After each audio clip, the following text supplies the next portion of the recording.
What's up, guys? Thomas here from Train Fully. In this video, I'm going to show you how to improve your ankle mobility, specifically your dorsiflexion. Because if you don't have enough dorsiflexion, that can interfere with your footwork. And of course, your footwork is absolutely critical to both your accuracy and your power.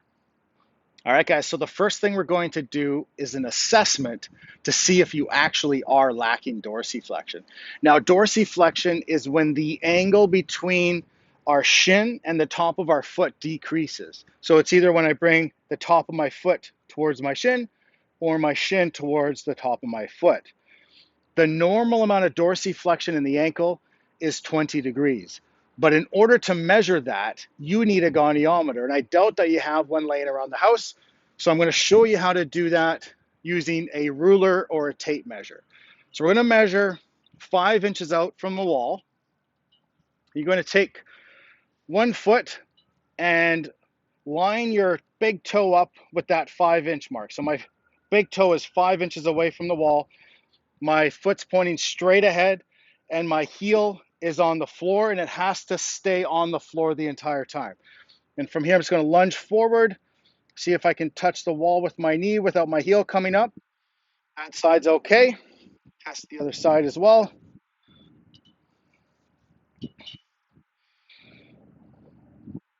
So this side, my heel came off the ground a little bit. So if you can't touch the wall, or if your heel comes up, or if your foot turns out, that means that you're probably lacking dorsiflexion. But don't worry, because I'm going to show you a technique now that can help improve it. All right, guys, so to improve your ankle range of motion and enhance your footwork, we need to address all of the systems in the body that are involved in movement. So that's the muscular system, the nervous system, and the skeletal system. For the purposes of this video, we're only focusing on the skeletal system and specifically the ankle joint. All right, guys, so there are 3 bones where the foot and the lower leg meet that we're focusing on in this video. We have the calcaneus, which is the heel bone. And then on top of the calcaneus, we have the talus. And then on top of the talus, we have the tibia, which is the shin bone. So these 3 bones are stacked on top of one another. And when you dorsiflex, the tibia and the calcaneus kind of tip together or come together in the front. And in order to accommodate that movement, the talus, which is sandwiched in between them, has to glide backwards and laterally to get out of the way. If the talus doesn't move out of the way, it can actually block the tibia and calcaneus from coming together. And so if you're lacking dorsiflexion, it might be because your talus isn't moving properly.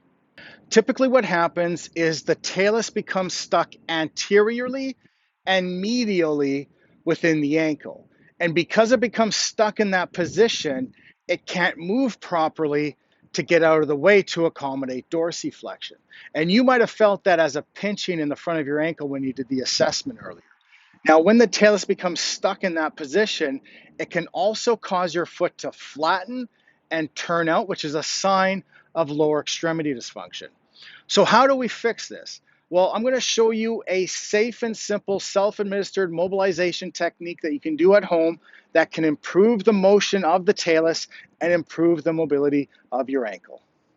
All right, guys, so I'm going to demonstrate this technique on my left ankle because when we did the assessment earlier, I was lacking some dorsiflexion in this ankle. The first thing you'll notice is that I have my left foot raised up on this bench. We want to raise the foot of the ankle that we're mobilizing up off the floor. So you can use a bench, a chair, a step, whatever you have.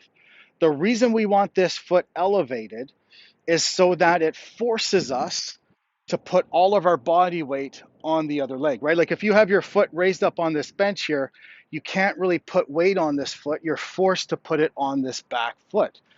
And that's important because we don't want any of your weight on this leg.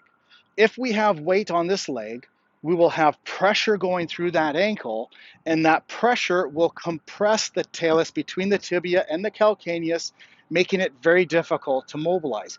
We want to decompress that ankle as much as possible. So the first thing is raise that foot up off the floor, get it on a bench, a step, a chair, whatever you have. All right, so the next thing you'll notice is that I have a band around my ankle. So this is a 41-inch long blue band from Serious Steel. You could also use the green band. The blue one works a little bit better because it fits on the neck of the talus a little bit better. I'll explain what that is here in a moment. It doesn't have to be, the band doesn't have to be from Serious Steel. It could be from another company, but do make sure that it is a very stiff band of approximately these dimensions, okay? Now, the placement of the band is really important. We want to place the band directly on the neck of the talus. So where is the neck of the talus? If you were to draw an imaginary line between the two bony bumps on either side of your ankle, so this is on the inside, this is the medial malleolus, and on the outside, that's the lateral malleolus. Right below those two bony bumps, we can have access to the neck of the talus. So we want to place that band directly on the neck of the talus, and if the band is about this width, it fits on that neck perfectly, okay?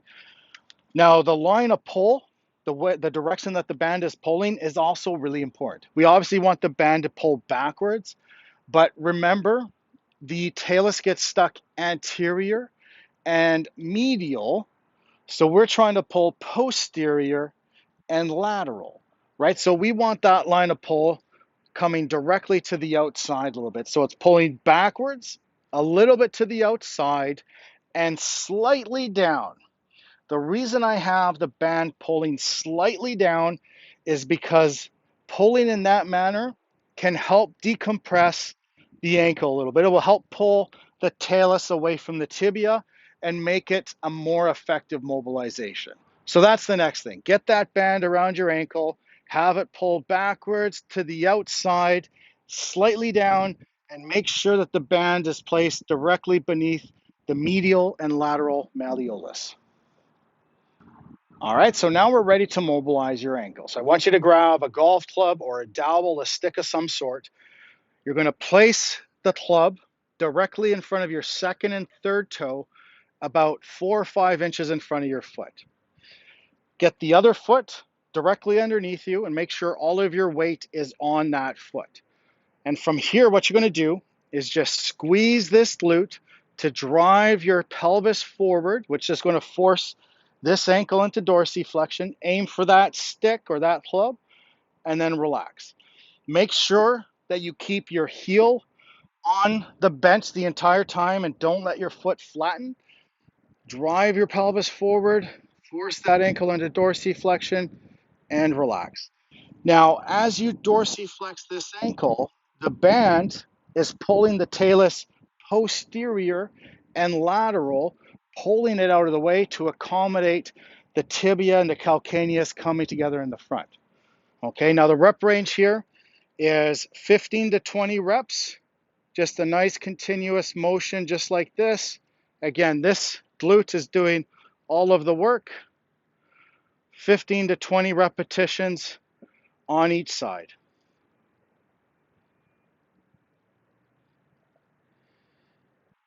All right, guys, so you could perform this technique up to 5 days per week. But remember, this technique only addresses the skeletal system. And for best results, we need to address all of the systems in the body that are involved in movement. So that includes the muscular system and the nervous system as well. If you're looking for a golf fitness program that shows you how to do all of that, you can find that over at trainfully.com. And guys, if you like our videos, you'll like our podcast as well. Check it out, the Train Fully Golf Fitness Podcast. I hope you enjoyed this video. Thank you for watching.